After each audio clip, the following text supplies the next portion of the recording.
Hello, একটা গুরুত্বপূর্ণ কথা আছে। কি কথা? কি করো? বিয়ের কেনাকাটা, শাড়ি শাড়ি গহনা সব। আর বললাম তো সব। বিরক্ত হচ্ছ? উফ না। তাহলে উফ বললে কেন? আচ্ছা ঠিক আছে, আর বলবো না। তোমার গুরুত্বপূর্ণ কি কথা সেটা তাড়াতাড়ি বলো। আমি কিন্তু জানি তোমাদের বাড়িতে বিয়েটা হচ্ছে না। তো কোথায় হচ্ছে সেটা জানতে চাও? না না, খবরদার, ওটা আমাকে বলবা না। কেন? পরে যদি আমি বিয়ে বাড়ি চলে আসি, পাগলামি শুরু করে দিই, তোমাকে নিয়ে টানা আচড়া করি।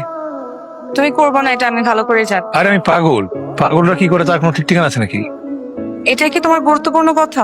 না, তো আজকের পর আমি ফোন দিলে তুমি আমার ফোন রিসিভ করবে না। আচ্ছা, আমি কিন্তু বারবার ফোন দিব, 1000 বার 1,000,000 ফোন দিব। আমার কিন্তু কন্ট্রোল থাকবে না, ফোন দিতেই থাকবো।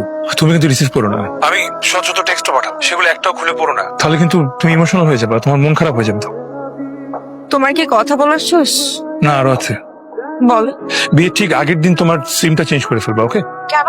আমি তো পাগল হয়ে যাবো, তখন মাথা ঠিক থাকবে না, বারবার ফোন দিতে থাকবো। তার থেকে ভালো না তোমার ফোনটা একবার বন্ধ পেলে, তখন আর ফোন দিতে পারবো না। আর শুনো, আমার বারবার ফোন দেওয়া দেখে যদি তোমার জামাই কিছু জিজ্ঞেস করে, তুমি বলবা তুমি চিনো না, ডিস্টার্ব করে তোমাকে, বকাটা ছেলে, ওকে?